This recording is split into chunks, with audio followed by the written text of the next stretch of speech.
भारत का इतिहास मुगलों के बिना अधूरा है। मुगलों ने भारत में 300 सालों से भी अधिक समय तक राज किया। बाबर, अकबर और शाहजहां से लेकर बहादुर शाह जफर तक कई मुगल शासकों ने दिल्ली की राजगद्दी से भारत में शासन किया। लेकिन कई सवाल आज भी इतिहास के पन्नों से गायब हैं। आखिर मुगल भारत क्यों आए थे? मुगलों ने भारत में अपना साम्राज्य कैसे स्थापित किया? राजपूतों और मराठा के रहते कैसे विदेशी ताकतों ने भारत में इतने लंबे समय तक राज किया? आइए इसके बारे में थोड़ा डिटेल में समझते हैं। अगर बाबर हिंदुस्तान न आता तो भारत में मुगल साम्राज्य की स्थापना नहीं होती। भारत में कभी लाल किला, ताजमहल जैसी भव्य इमारतें ना देखने को मिलती। बाबर का असली नाम जहीरुल मोहम्मद था और उसका जन्म 14 फरवरी 1483 को फरजाना में हुआ था। फरजाना आज के समय में उज्बेकिस्तान के अंतर्गत आता है। बाबर को तैमूर और चंगेज खान का वंशज भी माना जाता है। केवल 12 वर्ष की उम्र में ही बाबर ने फरजाना की राजगद्दी संभाल ली थी। यह बात बाबर के कुछ रिश्तेदारों और अंकल को रास नहीं आई और उन्होंने बाबर को हटाने के लिए षड्यंत्र बनाना शुरू कर दिया। 1514 में बाबर ने अफगान की राजधानी काबुल को जीत लिया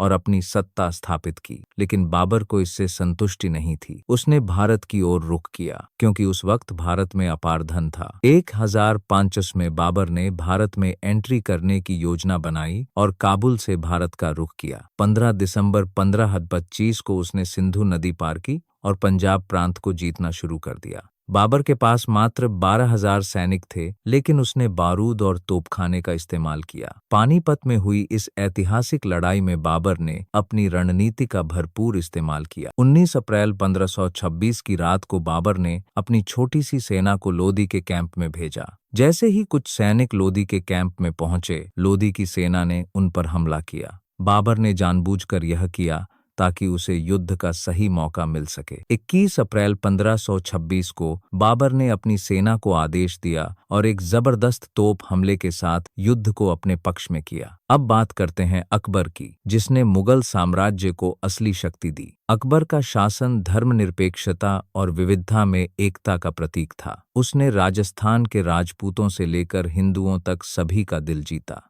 आखिरकार मुगलों का साम्राज्य कमजोर हुआ और 1707 में औरंगजेब के बाद साम्राज्य धीरे धीरे ढलान की ओर बढ़ने लगा। अंग्रेजों ने इसे अपना अवसर समझा और भारत में व्यापार करने की इजाजत मांगी।